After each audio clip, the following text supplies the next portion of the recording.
Allow me to address you at this hour, in which the fate of the whole world is being threatened by a global conspiracy against God and humanity.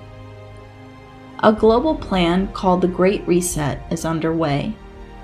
Its architect is a global elite that wants to subdue all of humanity, imposing coercive measures with which to drastically limit individual freedoms and those of entire populations.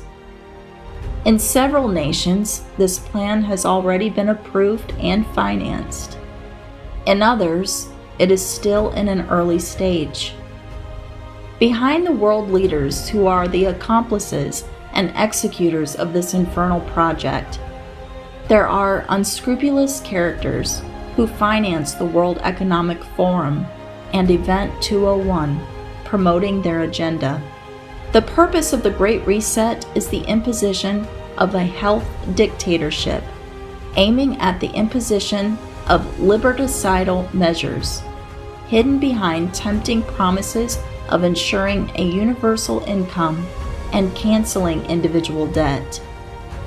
The price of these concessions from the International Monetary Fund will be the renunciation of private property and adherence to a program of vaccination against COVID-19 and COVID-21 promoted by Bill Gates with the collaboration of the main pharmaceutical groups. Beyond the enormous economic interests that motivate the promoters of the Great Reset, the imposition of the vaccination will be accompanied by the requirement of a health passport and a digital ID, with the consequent contact tracing of population of the entire world. Those who do not accept these measures will be confined in detention camps or placed under house arrest, and all their assets will be confiscated. Mr. President, I imagine that you are already aware that in some countries, the Great Reset will be activated between the end of this year and the first trimester of 2021. For this purpose, further lockdowns are planned, which will be officially justified by a supposed second and third wave of the pandemic.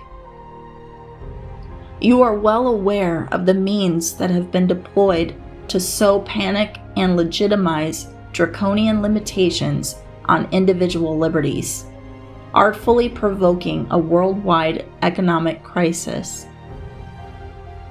In the intentions of its architects, the crisis will serve to make the recourse of nations to the Great Reset irreversible, thereby giving the final blow to a world whose existence and very memory they want to completely cancel. Many people, as we well know, are annoyed by this reference to the clash between good and evil and the use of apocalyptic overtones, which, according to them, exasperates spirits and sharpens divisions. It is not surprising that the enemy is angered at being discovered just when he believes he has reached the citadel he seeks to conquer undisturbed. What is surprising, however, is that there is no one to sound the alarm. The reaction of the deep state to those who denounce its plan is broken and incoherent, but understandable.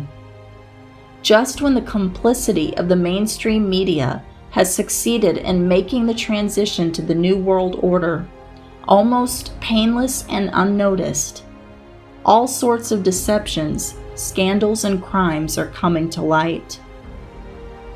Until a few months ago, it was easy to smear as conspiracy theorists those who denounced these terrible plans, which we now see being carried out down to the smallest detail.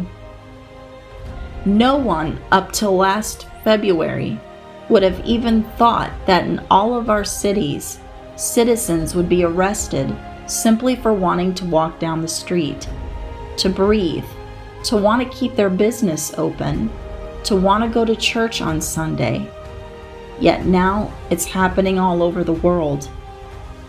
And while the politicians are barricaded inside their places, promulgating decrees like Persian satraps. Businesses are failing, shops are closing, and people are prevented from living, traveling, working, and praying. And so the years of tribulations roll on. Let us pray even more, always.